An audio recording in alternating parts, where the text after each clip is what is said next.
स्वागत है आपका मेरे एक और नए वीडियो में, जिसका शीर्षक और विषय मैंने यहाँ लिखा हुआ है। तिथियों के स्वामी कौन से होते हैं? नंदा, भद्रा, जया, रिक्ता, पूर्णा तिथि का ज्ञान और भद्रा का वास। मतलब ये तिथियाँ कौन सी होती हैं, इनको जो नाम से जाने जाते हैं ना, इसमें कौन सी तिथियाँ आती है। और भद्रा का भी कई बार कन्फ्यूजन होता है कि भद्रा लगी हुई है, उसका वास कहाँ रहता है, पृथ्वी पे, मृत्यु लोक।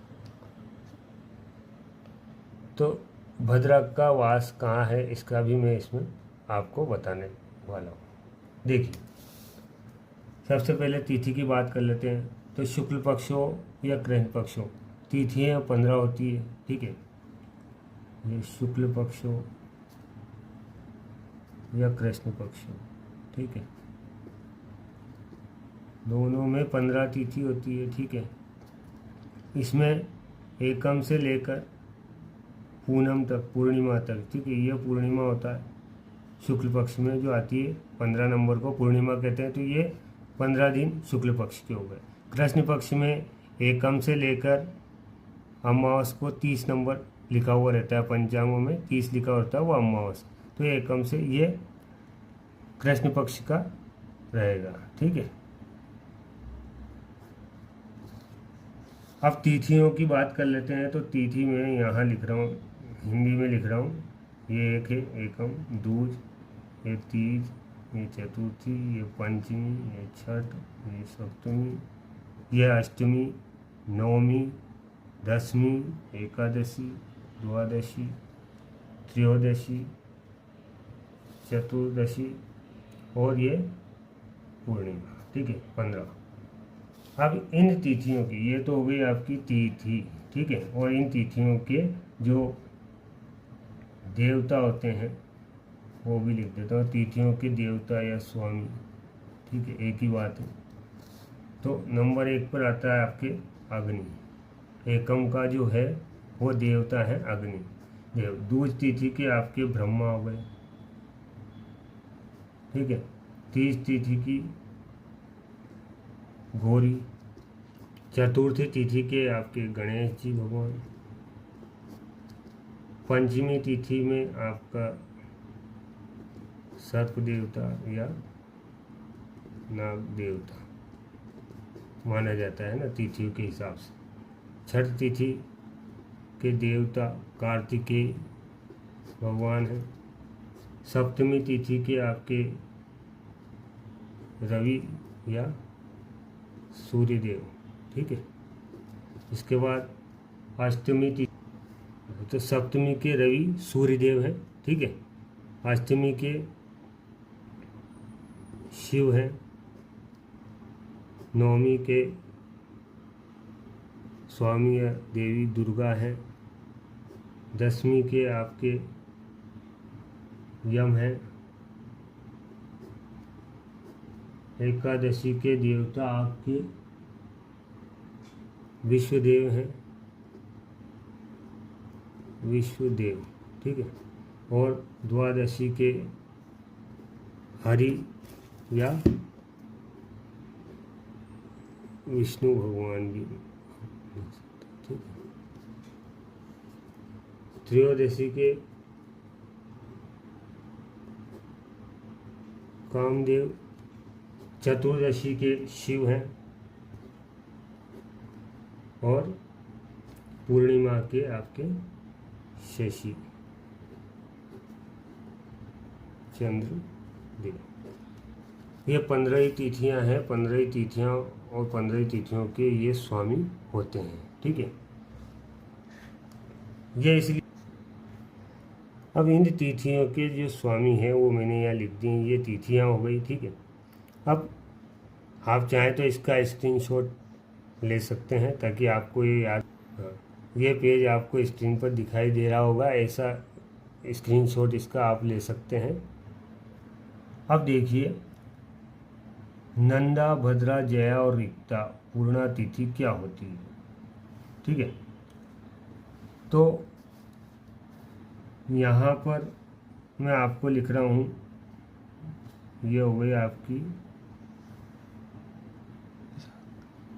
तिथि संज्ञक।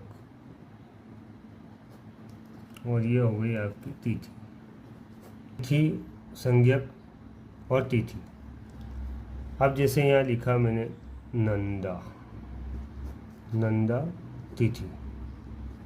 कई बार होता है ना, पंचांगों में लिखा है नंदा तिथि हो गई, भद्रा तिथि हो गई, जया तिथि, रिक्ता, पूर्णा तिथि। हमें उसका ज्ञान नहीं होता है कि वास्तव में वो तिथियाँ कौन सी होती है और किन तिथियों में क्या काम नहीं करना चाहिए। ऐसा भी ज्योतिष शास्त्र में, पंचांग में निर्मित कई नियम दे रखे हैं। तो हमें उनसे पहले ये ज्ञान होना चाहिए कि तिथियाँ का जो क्रम है, नंदा, जया, भद्रा, अच्छे से आपको समझ में आ जाए, इसलिए मैं इसको अलग पेज पे आपको दिखा रहा हूँ लिखकर। ठीक है, यहाँ पर ये हो गई आपकी तिथि, संज्ञक, और ये हो गई तिथि। अब जैसे नंदा तिथि की बात करते हैं, नंदा तिथि। तो नंदा तिथि में आपके आती है, ये एक नंबर लिख देता हूँ, हिंदी में नहीं लिख के अंकों में लिख रहा हूँ, 1, 6 और 11।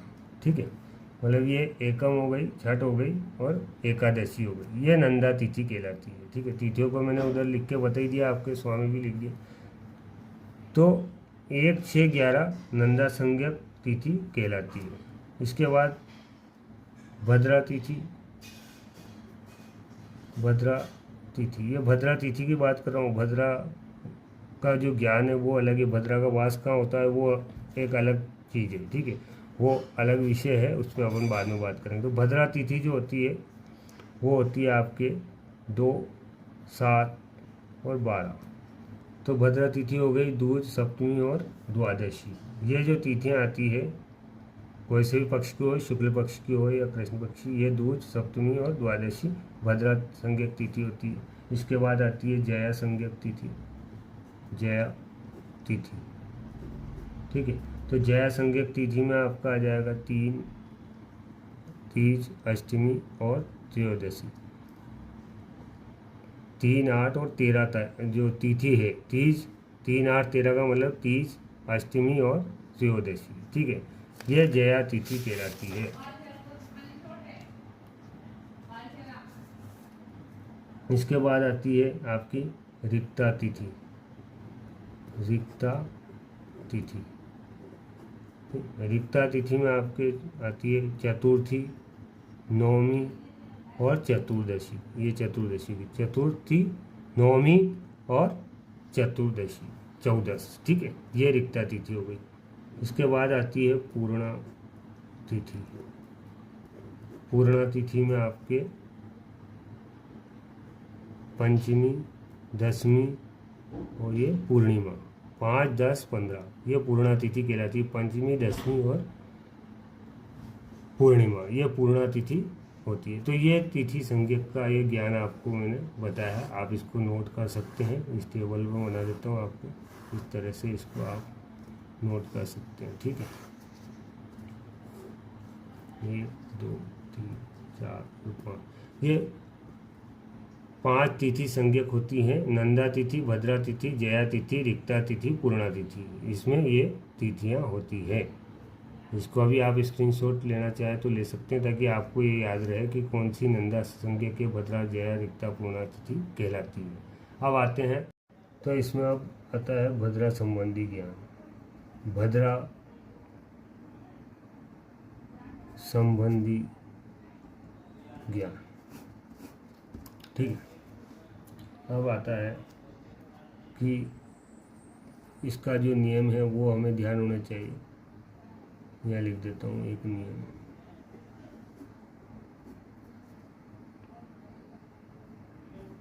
जिस दिन भद्रा हो उस दिन की चंद्रमा की राशि को देखना होता है।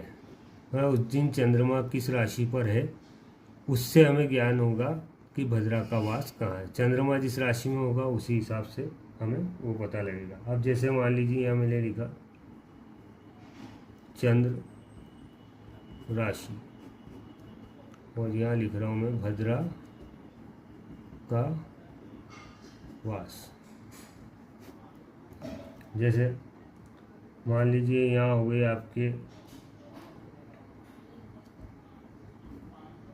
सिंह राशि, वृश्चिक राशि, कुंभ राशि और ये मीन राशि। ये अंकों में लिख दिया मैंने। ये हो गई वृश्चिक, ये कुंभ और ये हो गई मीन राशि। तो ये जो 4 राशियां हैं, अगर चंद्रमा उस दिन सिंह, वृश्चिक, कुंभ और मीन में होगा तो भद्रा कहाँ होगी? ये होगी आपके मृत्यु लोक यानी पृथ्वी लोक में। ठीक है। इसके बाद आगे देखो, अगर चंद्रमा, चंद्र की राशि यहीं चल रही है, अभी लिख देता हूँ चंद्र राशि 1, 2, 4 या 10 यानी कि मेष, वृषभ, कर्क और मकर। अगर इन 4 राशियों में चंद्रमा है तो भद्रा आपकी स्वर्ग लोक में होगी। ठीक है, स्वर्ग लोक।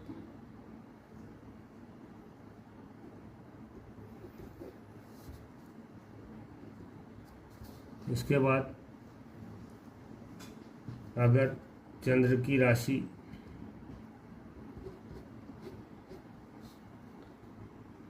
3, 6, 7 और 9 यानी कि मिथुन, कन्या, तुला और धनु, इन राशि में अगर चंद्रमा होगा तो ये कहाँ होगी? पाताल लोक में भद्रा होगी। तो ये आपको जो दिख रहा है, मैंने लिखा है भद्रा का ज्ञान, ये है पंचांग में हर तिथि वार सब दे रखा है। अब उसमें चंद्रमा की स्थिति भी दे रखी है, जिस दिन हमें भद्रा का ज्ञान, तो ये हम इससे पता लगा सकते हैं कि चंद्रमा उस दिन जिस राशि पर होगा उस राशि से भद्रा का वास हम देख सकते हैं। ठीक है, आप इसका स्क्रीनशॉट ले लें, नोट कर लें। आपको अगर याद नहीं रहे तो इसको आप नोट कर सकते हैं। ठीक है, आज की वीडियो में इतना ही। धन्यवाद।